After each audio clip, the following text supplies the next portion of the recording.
We are on step-by-step 4.26. We're going to create a film loop. To create a continuous animation of the bouncing ball, which is a film loop, you must add actions to the frames. We need to click in frame 1 of the bouncing ball layer. So go to frame 1, look at your top timeline, go to bouncing ball layer, click in frame 1. And we're going to go Window, Actions. And we're going to open up the Actions panel. Our current selection should be bouncing ball, frame 1.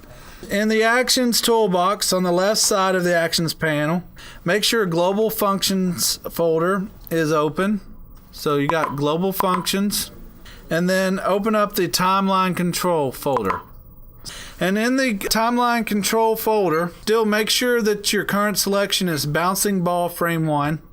Double-click Play. Flash adds the play action to the script pane on the right side of the Actions panel right here. On the timeline right here, click in frame 40, the last frame of the bouncing ball layer. So the last frame of the bouncing ball layer, which should be frame 40, click in that. Now your current selection right here should say bouncing ball, frame 40. In the movie clip control folder, so Global Functions, movie clip control, double-click on, double-click release. I want you to click at the beginning of the second line before this bracket here. So make sure your cursor is blinking before the bracket and not after the bracket. Now I'm on page 155 now, number 9 at the top. And in the Timeline Control folder, double-click Go To and Play. So Timeline Control, Go To and Play. And then in the brackets, key quote, Scene 2, frame 1, quote. So we got Go To and Play, Scene 2, frame 1. One thing that the directions and the book, there's an error that I've noticed that we can fix right now. There's no button, so there's no need for this on release. What I want you to do is select this on release in this bracket on line 1 and press delete. This bracket on line 2, I want you to delete. So now it should look exactly like figure 4-35. Now I caught this because it always gives an error message when you leave the on release.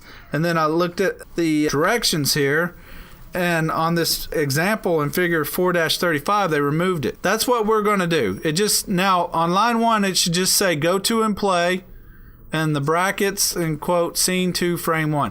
Make sure everything is spelt, spaced, and capitalized exactly the way that is. If you have something capitalized or spaced, it will not work. So we're going to test this out now. We're going to close the Actions panel, and we're going to click Play. So go to the controller and click Play.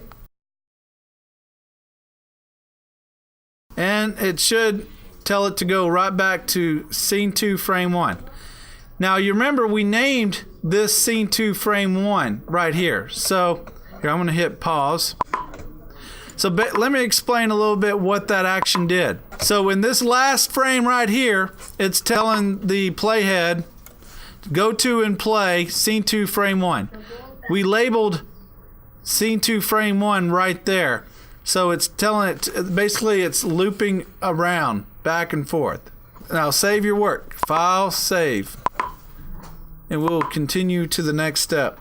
Thank you all for watching. Hey class, if you like this video, please click like below and subscribe to this channel. Also, like us on Facebook and follow us on Twitter.